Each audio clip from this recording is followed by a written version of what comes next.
আজকে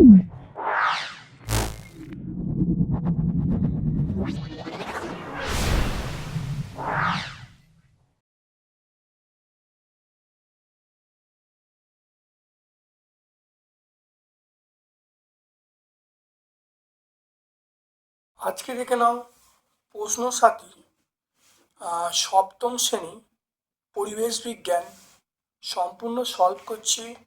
দেখে নাও Howrah Vivekananda institution first summative পরীক্ষার জন্য খুব ভালো করে দেখো, পুঙ্খানুপুঙ্খভাবে ব্যাখ্যা করছি। আশা করি আমার এই ভিডিও থেকে তোমরা উপকৃত হবে। ভালো লাগলে লাইক করবে, যারা চ্যানেলটাকে সাবস্ক্রাইব করোনি চ্যানেলটাকে সাবস্ক্রাইব করে দেবে, বেল বাটনে ক্লিক করে দেবে। চলে এসো আজকের প্রথম প্রশ্ন। রংধনুর প্রান্তিক বর্ণগুলো কি কি? রংধনুর প্রান্তিক বর্ণগুলো আমরা বলবো বেগুনি, বেগুনি ও লাল। কোন বর্ণের মানুষের ইউভি রশ্মির প্রভাব সবচেয়ে বেশি? এটা আমরা বলবো সাদা চামড়ার মানুষের, সাদা চামড়ার মানুষের। কোন বর্ণের আলোর বিচ্ছুরণ হয় না? এটা সাদা আলোর বিচ্ছুরণ হয় না। তারপরে চলে এসে সমতল দর্পণে ইংরাজি কোন কোন সংখ্যার পার্শ্বীয় পরিবর্তন হয় না? পার্শ্বীয় পরিবর্তন হয় না আমরা বলবো এ বলবো, এইচ বলবো, আই বলবো, এম, ও, টি, ইউ,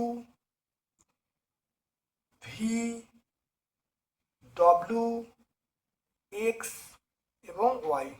তাহলে এতগুলো বর্ণমালার পার্শ্বীয় পরিবর্তন হয় না। A, H, I, M, O, T, U, V, W, X, Y. দেখে না, এগুলো হয় না। ঘরের দেয়ালে আলোর প্রতিফলন, এটা আমরা বলবো বিক্ষিপ্ত প্রতিফলন, এটা বলবো বিক্ষিপ্ত প্রতিফলন। এরপর দেখো স্তম্ভ মেলাতে বলছে, স্তম্ভটা দেখে নাও আমরা কিভাবে মেলাবো। এ স্তম্ভ, বি স্তম্ভ, সি স্তম্ভ। উষ্ণতা, উষ্ণতা আমরা বলবো উষ্ণতা বস্তুর, তাহলে উষ্ণতা হবে বস্তুর বস্তুর তাপীয় অবস্থা। তাহলে আমরা এটা কিরম ভাবে লিখবো? তাহলে একের উত্তরটা আমরা লিখব বি, তাহলে উষ্ণতা বস্তুর তাপীয় অবস্থা। তারপর দেখো তাপের, তাপের দেখে নাও তাপের কম বা বেশি হলে, তাপের কম বা, তাপের কম বা বেশি, দুই দেখো তাপের কম বা বেশি তাপ, এটা হবে ক্যালোরি। তাপের, তাপের তাপের প্রচলিত একক সেটা হলো ক্যালোরি। তাহলে আমরা দুয়েরটা বলবো, দুয়েরটা এটা হবে আমরা ডি বলবো, আর এটা একেরটা, তাহলে দুইয়ের সঙ্গে ডি হবে আর এখানে একেরটা হবে। তিনেরটা তাপ গ্রহণ বা বর্জন, তাপ গ্রহণ বা বর্জন বস্তুর ভরের, তাপ গ্রহণ বা বর্জন বস্তুর ভরের সঙ্গে সরল সম্পর্ক। তাহলে আমরা বলবো তিনেরটা বলবো, তিনের এ বলবো, আর এটা হবে চারেরটা।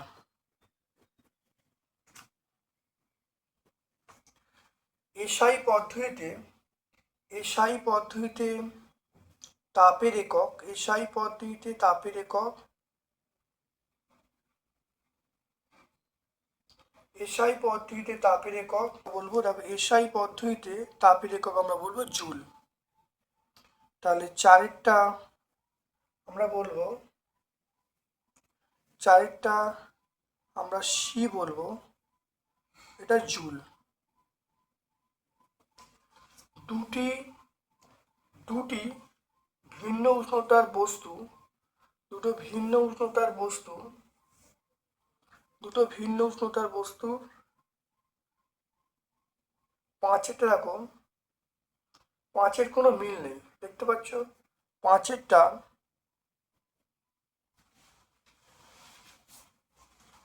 দুটো ভিন্ন উষ্ণতার বস্তু এর কোনো মিল নেই, তাহলে কোনো মিল নেই। তাহলে আমরা দেখে নাও তাপ, উষ্ণতা, উষ্ণতা বস্তুর তাপীয় অবস্থা। তাপের কম বা বেশি হলে তাপের তাপের প্রচলিত একক ক্যালোরি। তাপ গ্রহণ বা বর্জন বস্তুর ভরের সাথে সরল সম্পর্ক। এসআই পদ্ধতিতে প্রচলিত একক হলো, এসআই পদ্ধতিতে প্রচলিত একক আমরা বলবো ক্যালোরি। দুটো ভিন্ন বস্তু, এর মধ্যে কোনো মিল পাচ্ছি না। এরপর দেখো জীবনবিজ্ঞান পোর্শনে স্টার্চ কি জাতীয় খাদ্য, এটা আমরা কার্বোহাইড্রেট বলবো। রক্তের প্লাজমায় উপস্থিত প্রোটিন, এটা হলো ফাইব্রিনোজেন। লোহিত কণিকায় উপস্থিত প্রোটিন, এটা আমরা বলবো হিমোগ্লোবিন। স্কার্বি রোগের কারণ, সেটা আমরা ভিটামিন সি এর অভাবে।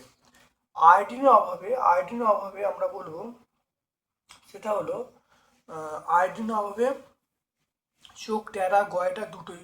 আয়োডিনের অভাবে চোখ টেরা গয়টা, তাহলে এ এবং বি দুটোই। রক্ত জমাট বাঁধতে সাহায্য করে, আমরা বলবো ক্যালসিয়াম। রক্ত জমাট বাঁধতে সাহায্য করে, এটা কার্বন নয়, এটা আমরা বলবো ক্যালসিয়াম। রক্ত জমাট বাঁধতে সাহায্য করে ক্যালসিয়াম।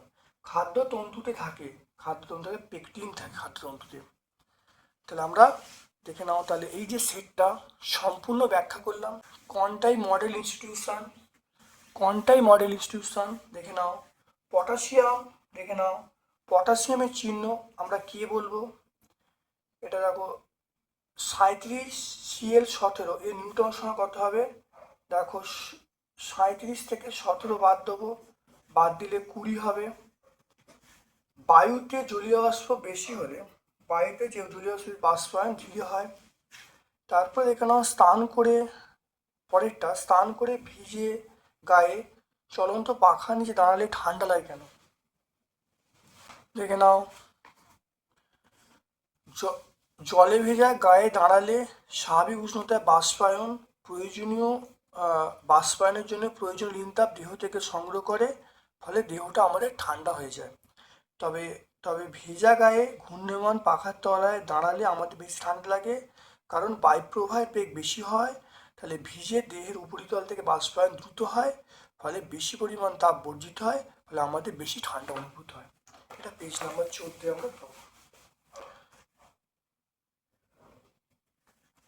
প্রতিফলনের দেখে নাও, প্রতিফলনের দুটো সূত্র, আলোর প্রতিফলনের দুটো সূত্র, এটা আমাদের ফার্স্ট ইউনিটে নেই, এটা সেকেন্ড ইউনিটে আছে। প্রতিফলনের দুটো সূত্র, আপাতন কোণ প্রতিফলন কোণ সমান হয়। আর নাম্বার 2 হলো আপাতিত রশ্মি প্রতিফলিত রশ্মি প্রতিফলকের ওপর আপাতন বিন্দুতে অঙ্কিত অভিলম্ব একই সমতলে থাকে। এটা আমাদের 28 পেজে পাবো, পেজ নাম্বার 28। তারপর দেখে নাও, অ্যাম্বুলেন্স কথাটি গাড়িতে উল্টো লেখা থাকে কেন, দেখে নাও। তাহলে এখানে দেখে নাও, অ্যাম্বুলেন্স হলো মুমূর্ষু বা আহত ব্যক্তিকে হাসপাতালে নিয়ে যাওয়ার গাড়ি। অ্যাম্বুলেন্স কথাটি উল্টে লেখা হয় কারণ এখানে হলো ভিউ ফাইন্ডারে পেছনের গাড়ি প্রতিবিম্ব চালক দেখে, এবং প্রতিফলনে এবং পার্শ্বীয় পরিবর্তনের ফলে লেখাটা উল্টে যায়, অর্থাৎ সোজা দেখে, অর্থাৎ আয়নাতে অ্যাম্বুলেন্স কথাটি সোজা হিসাবে ধরা পড়ে। এটা সহায়িকায় আমরা কত বলবো, এটা আমরা বলবো সহায়িকায় 44 পেজে আমরা পাবো।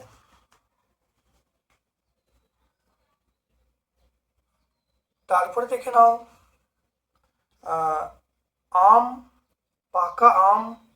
পাকা পেঁপে, চা, এদের মধ্যে কোন কোন খাদ্যে কোন উপাদান, এটা দেখে নাও।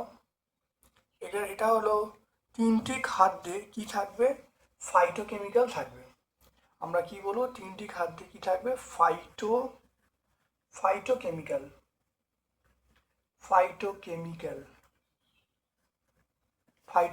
থাকবে। মূল থেকে শর্করা পাওয়া যায় দুটি, এটা হলো দুটি গাছের উদাহরণ। মূল থেকে শর্করা পাওয়া যায় উদাহরণ দিতে বলছে, এটা আমরা বলবো গাজর আর বলবো বিট।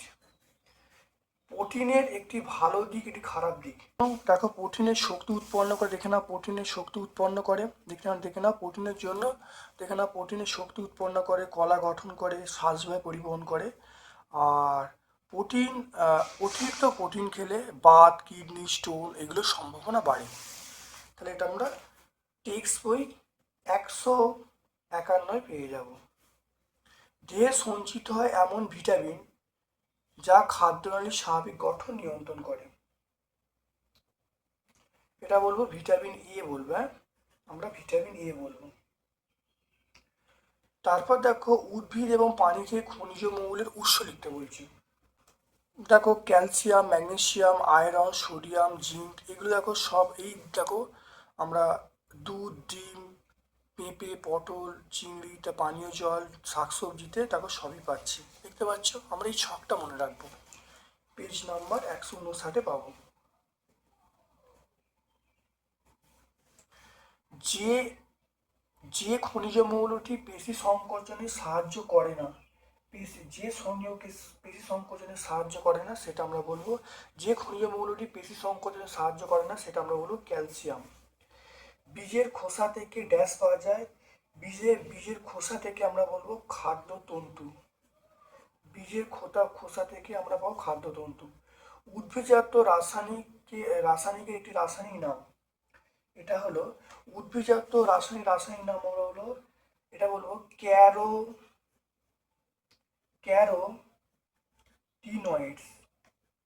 ক্যারোটিনয়েডস, আমরা বলবো ক্যারোটিনয়েডস।